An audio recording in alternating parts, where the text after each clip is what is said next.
If you're thinking about buying a car soon, I'm going to ruin and save your day in the next minute. Because that totally normal car payment everyone talks about, the $600, $700, even $900 a month, it's hiding a number that will genuinely shock you. Let me hit you with this.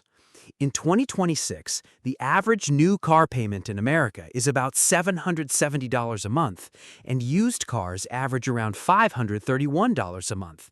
That's not for luxury supercars. That's just regular people trying to get to work. The average price of a new car has pushed close to $50,000, with sticker prices over $51,000 on average. So when you walk into the dealership saying, "I just want something reasonable," you're already in five-figure territory before you've even picked the color. Here's where it gets scary. More than 3 in 10 Americans who trade in a car today owe more on their loan than the car is worth. They're underwater. And those underwater trade-ins carry an average of about $7,183 in negative equity. That's debt being quietly rolled into the next car.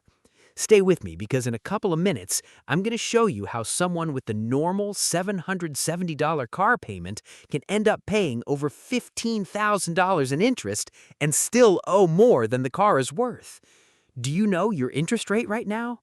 Do you know the total you'll pay over the life of your loan?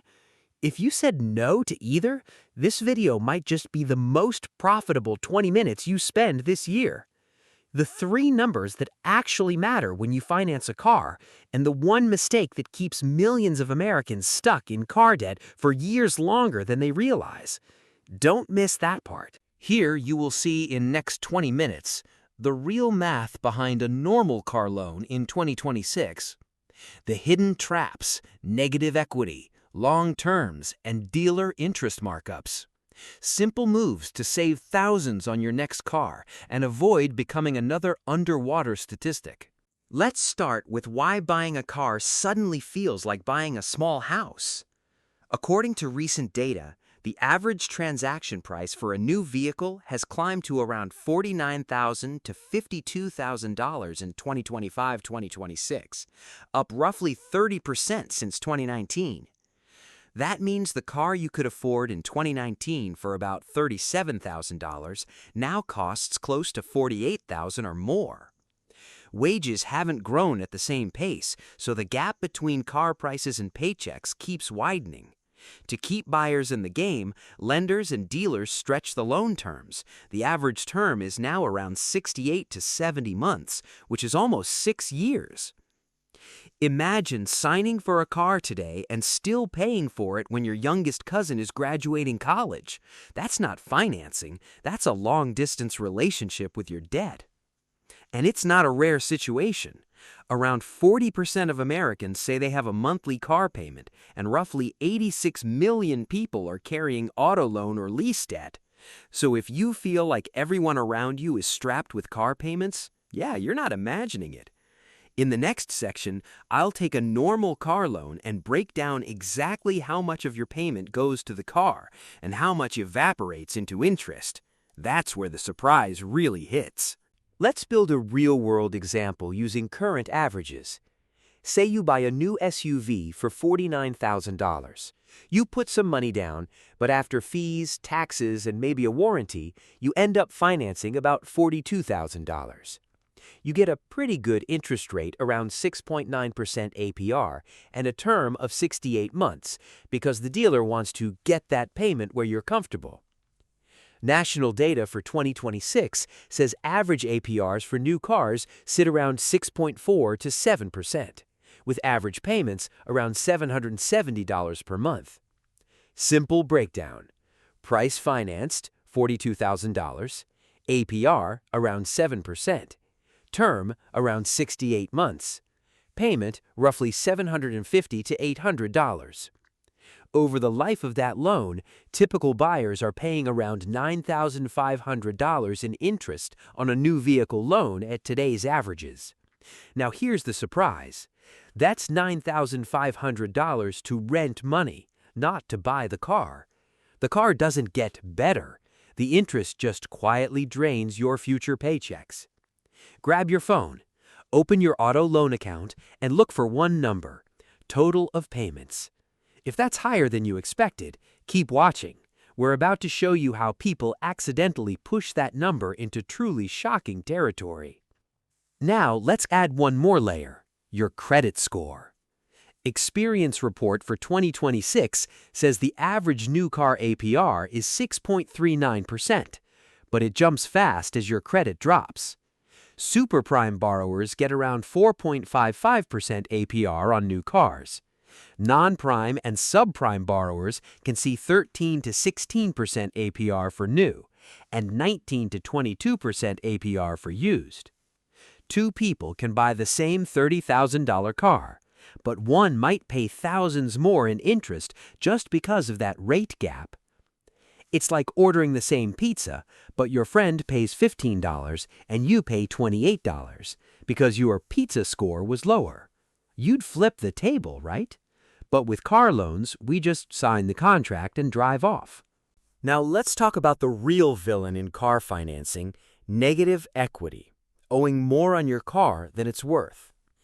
New data from Edmunds shows that in Q1 2026, about 30.9% of trade-ins toward new vehicle purchases had negative equity.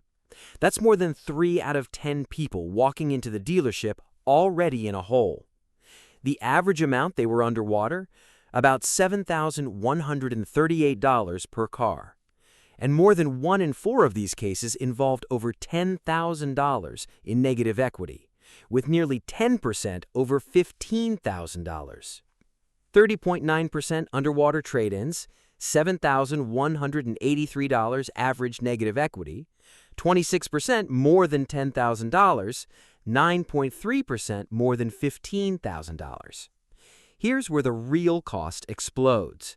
Buyers with negative equity who roll it into a new loan in Q1 2026 finance an average of $55,970, which is $12,071 more than typical buyers.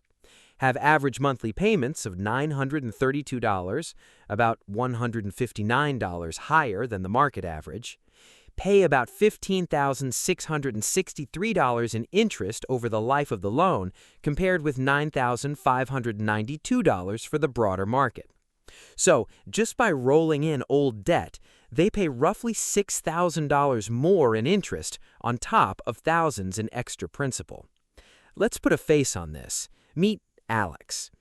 Alex buys a car, goes underwater, trades it in, rolls the negative equity, and walks out feeling like a genius because the dealer got the payment down to where Alex wanted. What Alex doesn't see is that the new loan is almost $56,000. The term is 77 months on average for underwater trade-ins over 6 years. The APR is 7.9%, higher than the market average of 6.9%. So Alex has basically taken the old mistake, glued it to a new mistake, and signed for a 6-year relationship with that bundle of mistakes. Congratulations, Alex! You didn't just buy a car, you bought a debt burrito, a warm tortilla of metal wrapped around spicy negative equity and extra interest. No guac included.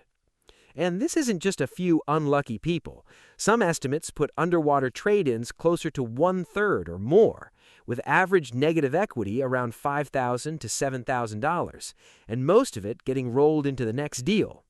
In the next 2 minutes, I'll show you how dealers make this feel totally normal and what a clean loan looks like by comparison. You'll see exactly how much extra you pay for the debt burrito. Dealers know one truth. Most people shop by monthly payment, not total cost. So when you say, "I just need to be under 600, they start playing with term length and interest rate. Data comparing lenders shows that for a $30,000 loan over 60 months, a credit union at about 5.5% APR charges around $4,350 in interest.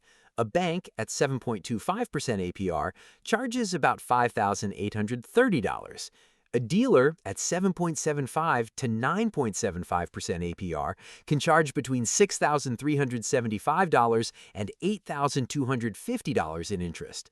Same $30,000 car, same 5-year timeline, up to almost double the interest depending on who finances it. Comparison bar chart. Credit union versus bank versus dealer interest on $30,000 60 months. Now, mix that with negative equity. Roll in $7,000 of old debt. Stretch to 72 to 84 months, which is common. Around 90% of underwater loans are at least 72 months, and 43% go to 84 months.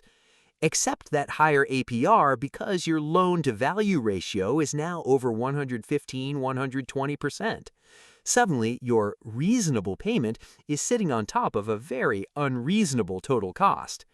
Good news, I got your payment down to $599. Cool, but what's the total I'm paying? The printer ran out of ink. But hey, the monthly's amazing. Freeze frame on the salesperson's forced smile. Never shop by payment only. Average auto loan rates for new cars are around 7% APR for 60-month terms in early 2026. But those with lower credit scores or rolling negative equity are paying significantly more, sometimes double-digit APRs. Coming up next, I'll walk you through a simple side-by-side comparison: clean loan versus negative equity rollover versus paying more cash up front. If you've ever wondered, is it really worth waiting or paying extra now? You'll have an answer.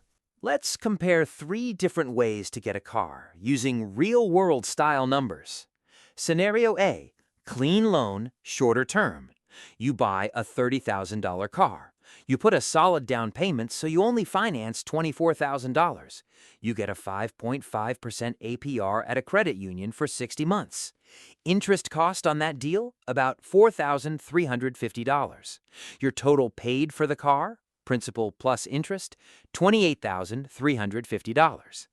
Scenario B, bigger loan at dealer rate. Same $30,000 car. You roll in some fees and extras and finance the whole $30,000. Dealer gives you 8 to 9% APR over 60 months. Interest cost between $6,375 and $8,225. Total paid around $36,000 to $38,000. That's $7,000 to $10,000 more than Scenario A for the same car. Scenario C, negative equity rollover long term. Now add what we talked about earlier, negative equity. You're underwater by about $7,000 on your old car, right around today's average for underwater trade-ins. You roll that into a new loan on a $48,000 vehicle, ending up at roughly $55,000 to $56,000 financed. Your APR is closer to 7.9%, and your term stretches to 72 to 84 months. According to Edmunds, buyers in this position are paying around $15,663 in interest versus $9,592 for typical buyers. Negative equity rollovers can cost an extra $7,800 to $11,600 over 6 years when you include added interest, taxes, and rate markups. Side-by-side chart of total interest and total paid for the 3 scenarios. Same basic goal. I just need a car. But depending on how you finance it, you either pay a manageable premium for using someone else's money, Scenario A, pay a heavy dealer markup, Scenario B, or trap yourself in a cycle where each new car carries the ghost of the old one plus thousands in extra interest, Scenario C. Cut to narrator sitting on a couch looking at a stack of bills. This is why some people feel like they're working full-time just to keep their car in the driveway. It's not just the car, it's the financing choices stacked on top of it. In the final section, I'll show you practical steps to avoid becoming another negative equity statistic, even if you already have a car loan and you're not thrilled with it. Okay, enough doom. Let's talk solutions. Step 1. Know your numbers. Before you buy or trade in a car, write down your current payoff amount, get an official 10-day payoff from your lender, your car's realistic trade-in value from sources like Kelley Blue Book and Edmunds, your target monthly payment and maximum total cost you're willing to pay. This tells you whether you're underwater and how big the gap really is. Step 2. Stop rolling negative equity by default. Remember, about 30 to 38% of trade-ins are underwater, and most people simply roll that debt into the next loan. If your gap is large, say over 10 to 15% of the new car's price, waiting, paying cash toward the gap, or selling privately can save you thousands. Step 3. Shorter term, better lender. Aim for loan terms of 60 months or less whenever possible, APRs at or below current averages, roughly 6.5 to 7% on new, 10 to 12% on used, lower if your credit is strong. Credit unions often beat dealer financing with interest around 5.5% versus 7.75 to 9.75% at many dealers. That gap can mean thousands saved on a typical $30,000 to $40,000 loan. Step 4. Shop the rate, not just the car. Get pre-approved before you walk into a dealership. If the dealer offers financing, compare their APR and total interest against your pre-approval. Treat your interest rate like you treat the price of gas. If one station is charging double, you don't say, "Well, the pump is closer to my house." You go somewhere else. Step 5. Don't ignore warning signs. Auto loan delinquency rates for seriously late payments, 90-plus days, have climbed to about 5.6% in early 2026. That's a signal.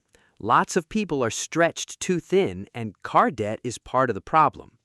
If your car payment is squeezing your budget more than about 10 to 15% of your take-home pay, your goal should be to either refinance to a lower rate or plan your next car so you can drop the payment, not just change the vehicle. So what's the real cost of financing a new car?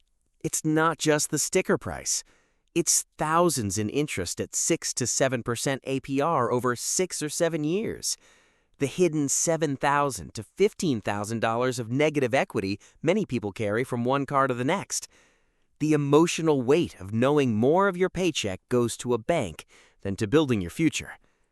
If this represented your actual car and this represented your debt, which one do you think is running your life? You deserve a car that gets you where you're going without dragging your finances backwards. If this video helped you see your car loan differently, do 2 things. Drop a comment with your monthly payment and how long your term is. Let's crowdsource what normal actually looks like. Share this with someone who's talking about buying a car this year. You might save them thousands before they sign on the dotted line. And if you want a follow-up video where we walk through real viewer car deals line by line, hit that like button and subscribe. Until next time, drive safe and make sure your money is going further than your car.